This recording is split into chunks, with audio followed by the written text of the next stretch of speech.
let's talk about what might be the single biggest issue in finance today: government borrowing. All around the world, the biggest economies have gotten themselves hooked on a serious habit, one that's just been growing and growing, and it's completely reshaping our financial world. So yeah, let's dive into this global addiction to debt. It's a pretty blunt way to put it, but it really nails our new normal. We've all gotten so used to governments borrowing these massive, eye-watering sums that we barely even blink anymore. The playbook feels almost too simple. You borrow your way out of whatever trouble you're in, and you pay for that borrowing with more borrowing. It's this cycle that the world's biggest economies just seem completely trapped in, and there's no obvious way out. And this number right here really puts it in perspective: 100%. What that means is, on average, developed countries now owe as much as their entire economies produce in a whole year. The last time we saw numbers like this was right after World War II. Just think about that for a second. It took a devastating global war to rack up this kind of debt before. Now, it's been driven by one crisis after another. You had the financial crash, then a global pandemic, and a major war in Europe. So what happens when all this debt just becomes too much? Well, to really get the risks here, we need to meet a very powerful group of investors. You could call them the market's enforcers. They're known as the bond vigilantes. Think of these guys as the ultimate judges of a country's spending habits. If they think a government is being reckless, they don't just write a strongly worded letter. No, they act. They start selling off that country's government bonds fast. And this mass sell-off causes bond prices to tank, which in turn sends interest rates, what the government has to pay to borrow, through the roof. It's basically a direct financial punishment, and it's designed to force politicians to get back in line. And if you want to see this in action, a perfect case study, just look at what happened in the UK back in 2022. The new Prime Minister, Liz Truss, announced billions in tax cuts with absolutely no clear plan for how to pay for them. The market's reaction? It was immediate, and it was brutal. The bond vigilantes decided the UK's plan was just not credible, and they started dumping UK bonds on a massive scale.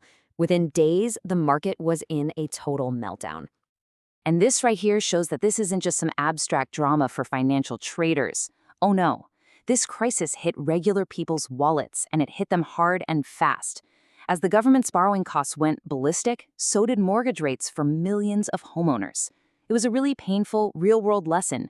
Mess with the bond market, and it has the power to make everyone feel the pain. Okay, so the UK crisis was a huge warning shot for the rest of the world.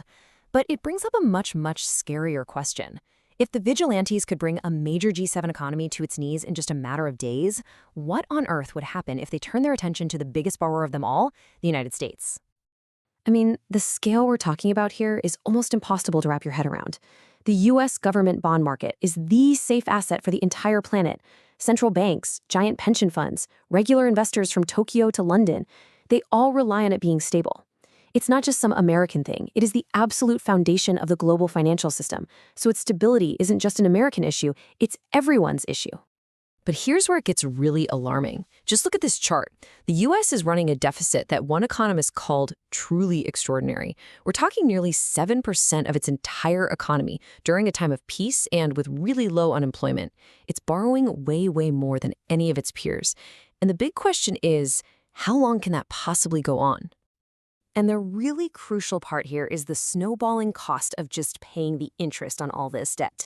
Last year, the interest payments alone cost the U.S. government $880 billion. That's more than its entire defense budget. It's just this massive bill that keeps growing and growing, eating up more and more of the country's money. And this leads us to a really terrifying scenario called the debt trap. This is the point where you have to start borrowing new money just to pay the interest on the money you've already borrowed. You can see how that becomes a self-perpetuating cycle you can't escape. Right now, with interest costs getting close to a quarter of all federal revenue, the U.S. is tiptoeing dangerously close to that exact trap. Okay, I know. So far, this all sounds incredibly grim. But what if there's a completely different way to think about all this red ink? What if government debt isn't actually the bad guy we all think it is? There's this alternative school of thought that basically flips this entire conversation on its head. So the conventional view, the one we always hear, is pretty simple. Government deficits are bad. They're a sign that a country is living beyond its means. But then you have economists like Stephanie Kelton who come along with a totally radical alternative. She argues that just by basic accounting, a government's deficit doesn't just disappear into thin air. It has to go somewhere. And where does it go? Into the pockets of the private sector. That means us, our businesses, our savings accounts. And this right here is the core of the whole idea.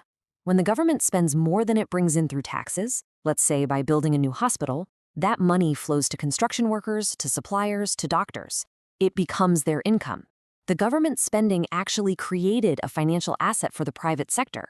So if you look at it this way, if you wanted to get rid of the government's deficit completely, you would also, by definition, be getting rid of the private sector's ability to save money.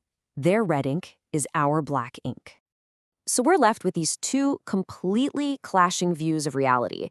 In one corner, you have the markets, the bond vigilantes who are ready to punish governments for having too much debt. And in the other corner, you have this idea that the debt is actually crucial for building wealth in the private sector. You can see how this conflict is setting us up for what looks like a final showdown. So how does this all end? Well, as the experts see it, there are basically three ways this could play out. Path number one, the bond vigilantes win.